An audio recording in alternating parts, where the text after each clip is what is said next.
Hi guys, Rasmus here for the second installment of the sweep picking guide. Today we're going to be learning that intro lick I just played, and the idea here is that we learn the three first chords, or arpeggios if you will, shapes, so that we're able to actually play songs or parts and make music out of it, which is in the end what it's all about, right? So the shapes that we're going to go through are all on the top three strings, and they're very similar, and the picking pattern for the right hand is going to be exactly the same as we learned in the first episode. So today it's focusing more on the left hand and less on the right hand. But of course you need to combine both things to actually make this sound good.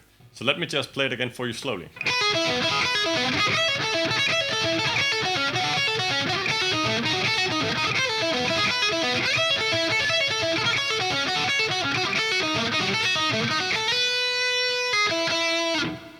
So what we're playing here is a major, then another major, then we play a minor, and then we play diminished. And when you have those three parts, you basically have what constitutes the vast majority of both metal and rock music. So you should really be able to use them to cover a pretty wide base. So let's get a close-up and I'll show you the fingering. Alright, so now we've got a bit more of a close-up so you can actually see what I'm doing. Notice that I'm playing on a 7 string here, but I'm only using the top 3 strings. So you can also do this on your 6 string, or 5 string, or 8 string, or 9 string, or whatever you have, right? So the first shape that we're gonna go through is the one that we also played in the first video. So starting from the top string, we use our pinky on the 7th fret, then we use our index finger on the 4th fret. Then on the 2nd string we have the 5th fret, which we take with our middle finger. And then we use our index finger again on the 4th fret of the 3rd string. So we have... and up again. So sweeping that, we get this.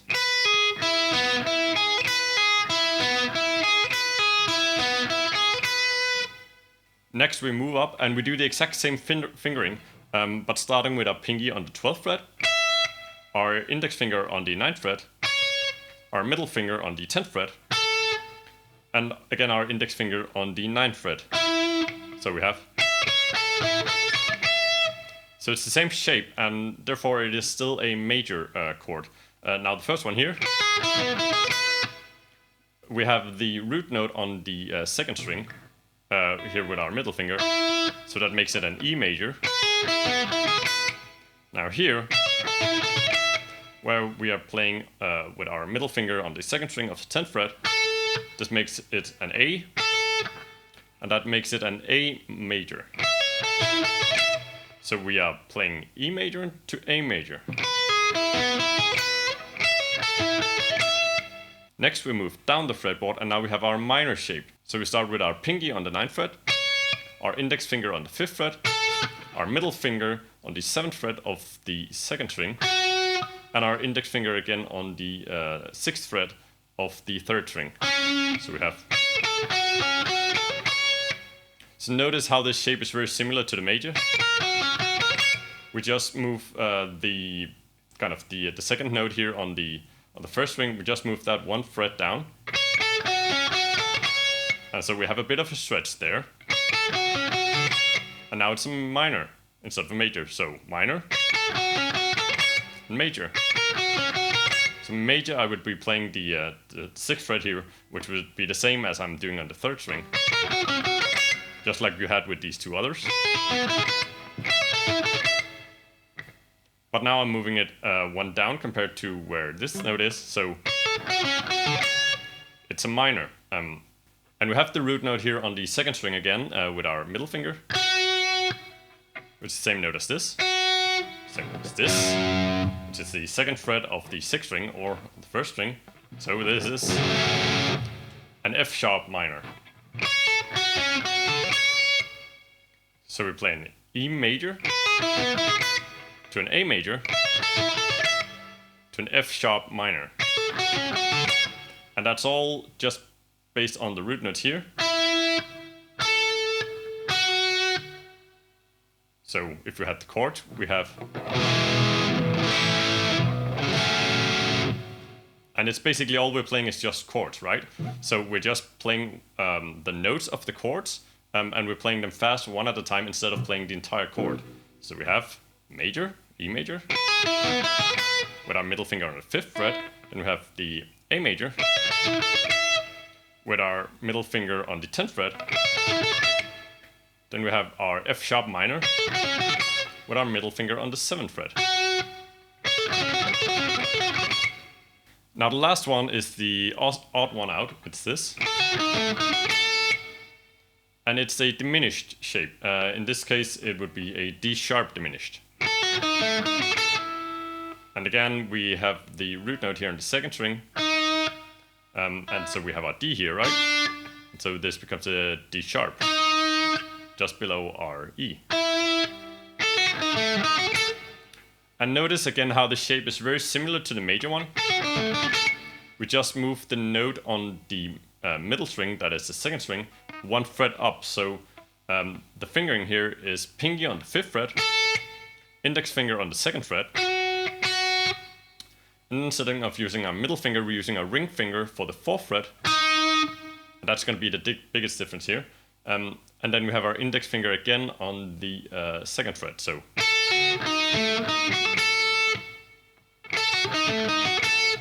So now if we actually try to put this together, we get this.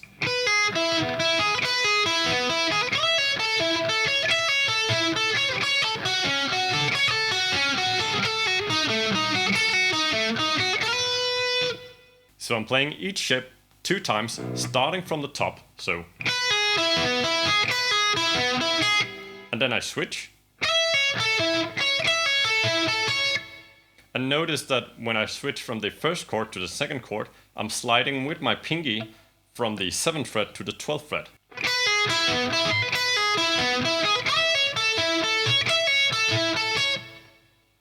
You could also omit that slide, then you would just play the 4th fret here, and then you would move up and play here from the 12th fret, so it would sound like something like this.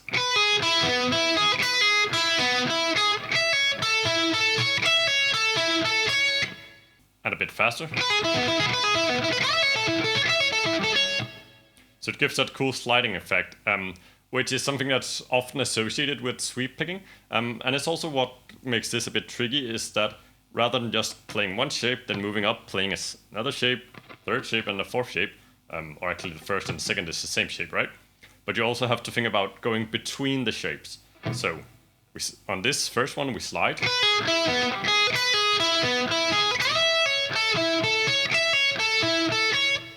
So timing-wise, the first note of this next chord is actually this fairly long slide. Which also means that this first shape actually ends here on the 4th fret, so. And now we're done with the first one, so then we start the next one with the slide, so. And again, we end here on the 9th fret. Now going down to the major from here, I play it like this. So notice that I'm actually still fretting the same note, but I'm switching over from using my index finger to using my pinky. So there's no slide here because the start and ending note is the same. It's this 9th fret, right? So you got that? So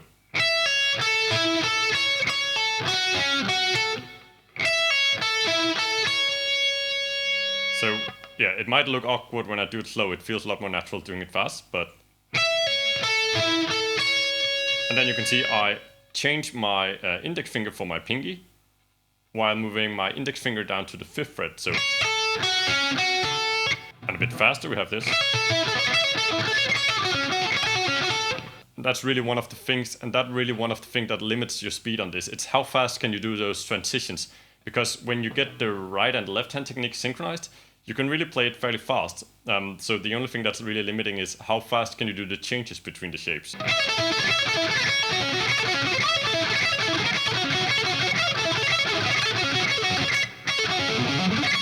Now when we go from the 3rd shape to the 4th shape, so we actually have the same transition or issue, if you will.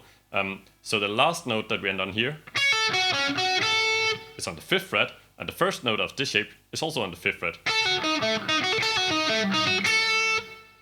So again, we do that where it's not a slide, it's just a transition of of fretting fingers, and then we're in the next position.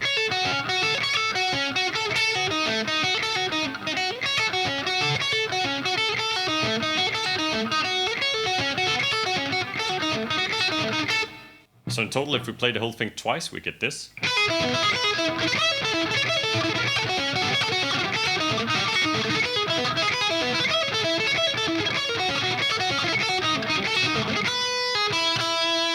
And to end it off in a musical way, which I think is important, I just move up to this major shape again and go down and pick the root note. So,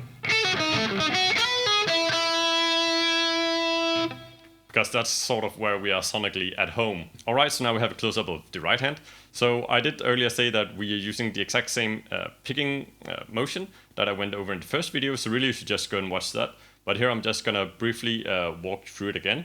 So if I just do it with the first major chord here, then you will know where we are with the left hand, which you probably can't see. So we do an up pick, and then doing that up pick, we land so that we're ready to do another up pick on the second string. So we rest against the second string after that, and then we do a pull off to the 4th fret on the first string. So. And then we do that additional up pick. Now on the 3rd string, which was the primary discussion of the last video, you can either do another up pick. So then you would rest from the stroke on the 2nd string. You would rest on the 3rd string and then do the upstroke. And then you would be ready to do a downstroke on the 2nd string. So.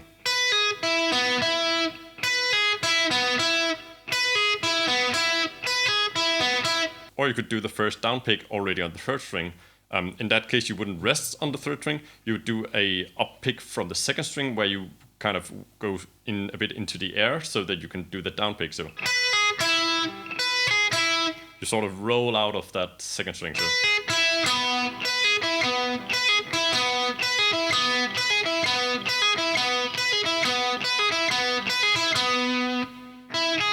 And then we just do a down pick on the 2nd string and on the 1st string on the 4th fret. And then we're ready to revert to doing up picking from the 1st string again.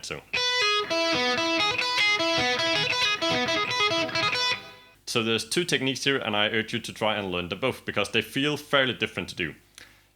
And remember, we're not really muting a lot with our left hand, so our right hand must do the muting, and we do that with the palm that we rest against the string that we're not playing. So these are muted all the way up to the 4th string. So find that balance where you're muting all the bottom strings without muting those top strings. It might also be that you have to roll over your hand a bit, but really try and find a position where you can easily do the sweep, but where it also feels comfortable for you to mute the right number of strings.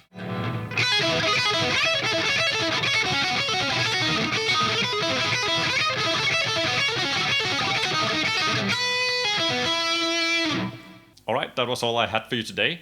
I think in the next installment, the 3rd episode, we're gonna go over hand synchronization because I got a question on that on the last video. And in general, if there's some part of it that you have a hard time with or that you want me to delve deeper into, please leave a comment down below. Say, oh, something is not working for me. Could you please explain this in more detail?